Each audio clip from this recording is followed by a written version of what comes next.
अपने शो में अर्णव गोस्वामी जी अर्जुन कपूर को स्मॉल टाइम एक्टर बोलते हैं और उस पे एक आरोप लगता है कि उनके घर का जो वेंटिलेटर है वो अवैध तरीके से घर से बाहर निकला हुआ है। तो बीएमसी उनको 1 साल का समय देती है, डिमोलिश करने के लिए 1 साल का समय देती है और अगर आपने नहीं तोड़वाया तो हम उसे तोड़ देंगे बीएमसी वाले। और कंगना रनावत जी को मात्र 24 घंटे का समय दिया जाता है और उनके ऑफिस को तोड़ दिया जाता है, उनके दफ्तर को तोड़ दिया जाता है। तो मैं अर्णव गोस्वामी जी से यह बोलना चाहता हूं कि आपने स्मॉल टाइम एक्टर बोला अर्जुन कपूर को, लेकिन आपने एक्टर कैसे बोल दिया उसको, जिसके फेस पे कोई एक्सप्रेशन ही नहीं आता है। पूजा भट्ट सामने आकर के बोलती हैं, सबसे पहले ट्वीट करती हैं कि इस शब्द का, कटु शब्द का उपयोग ना करें अर्जुन कपूर के लिए। आपने कैसे उसको स्मॉल टाइम एक्टर बोल दिया?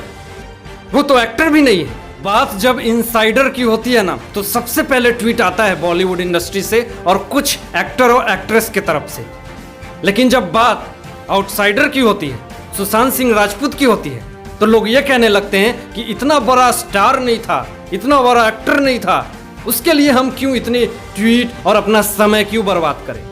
तो कहीं ना कहीं बॉलीवुड इंडस्ट्री में लोगों के दिमाग में ये जरूर चलता है, आउटसाइडर वीएस इनसाइडर।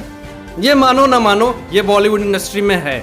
जब आउटसाइडर की बात आती है तो बहुत सारी प्रॉब्लम दिखने लगती है कि और भी समस्याएं हैं इस दुनिया में।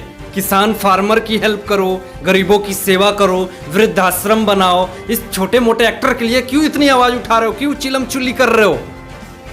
और जब इनसाइडर की बात होती है तो सबसे पहले वहां के इनसाइडर लोग और मुखिया लोग सामने आकर के आवाज उठाते हैं कि नहीं, इसके साथ गलत हुआ। शिखंडी सेना के रायता मैन का एक बयान आया है और उन्होंने ये बोला है कि अगर पानी में रहना है तो मगरमच्छ से पंगा नहीं लेने का। इसका मतलब रायता मैन अपने आप को मगरमच्छ समझते हैं और ये बोलते हैं कि अगर पानी में तुम्हें रहना है तो मगरमच्छ से पंगा मत लियो, नहीं तो गैप कर दूंगा। रायता मैन से यही एक अपील करना चाहता हूं कि मुंबई में पाउडर गैंग और पाउडर मैन को पकड़ने की कोशिश किया जाए और उसमें दिमाग लगाया जाए तो मुंबई की जनता भी खुश रहेगी और वहां पे प्रेसिडेंट रूल का जरूरत भी नहीं पड़ेगा। दोस्तों, कुछ दिन क्या 1-2 दिन पहले की बात है कि नौसेना के रिटायर्ड अध्यक्ष को, ऑफिसर को बेरहमी से शिवसेना के कुछ गुंडों ने पीटा, उसको मारा बेदर्दी से, उसके आंख को जख्मी कर दिया। जब पुलिस लोगों से पूछा गया कि इस 4 लोगों को आपने 4 घंटे में ही छोड़ दिया, ऐसी क्या प्रेशर थी, ऐसा किसका प्रेशर था? तो पुलिस बोलते हैं कि इस कोरोना काल में ऐसी उन पे धारा नहीं लगी थी, उनको छोड़ना मैंडेटरी था, इसलिए हमने उसे 4 घंटे में ही छोड़ दिया, बेल दे दिया।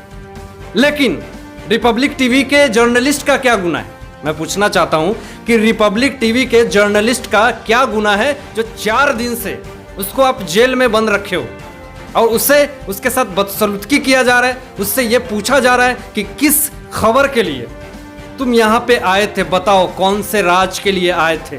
उससे जबरदस्ती गोलवाया जा रहा है और उसके ड्राइवर को भी और वीडियो कैमरा मैन को भी पकड़ लिया गया है। बहुत ही निंदनीय है, जो कि मैं कटु शब्दों में इसका बहिष्कार करता हूं। तो वीडियो के एंड में आप लोगों से जरूर जानना चाहूंगा, कमेंट करके जरूर मुझे बताना कि अर्जुन कपूर कौन से ग्रेड के एक्टर हैं, आप लोग कमेंट में जरूर बताना। तो आज के लिए बस इतना ही। मैं आशीष राठौर विदा लेता हूं, एक नई सोच के साथ आपके समक्ष उपस्थित रहूंगा। तब तक दीजिए इजाजत, धन्यवाद।